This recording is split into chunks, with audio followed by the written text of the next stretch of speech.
खाद्य मंत्री अमरजीत भगत बिलासपुर ले जांजगीर जाए के बेरा कुछ देर बर सीपत में रुकिस और कांग्रेस कार्यकर्ता मन लंग भेंट करिस।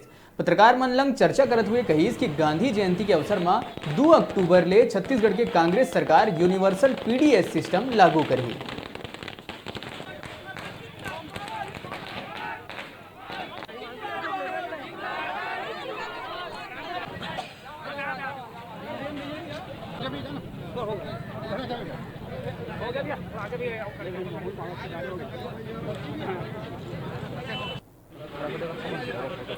राज्य में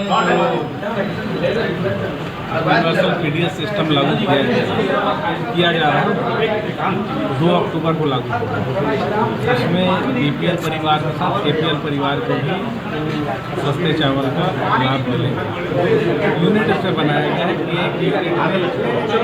एक व्यक्ति को 10 किलो, 2 व्यक्ति को 20 किलो, 3 से 5 35 और आगे जितना जुड़ेंगे ये 7 किलो जुड़ते हैं। छत्तीसगढ़ पहला राज्य होगा जहाँ यूनिवर्सल पीडीएस सिस्टम लागू होगा। पूरे हिंदुस्तान में कहीं ऐसी व्यवस्था लागू नहीं है।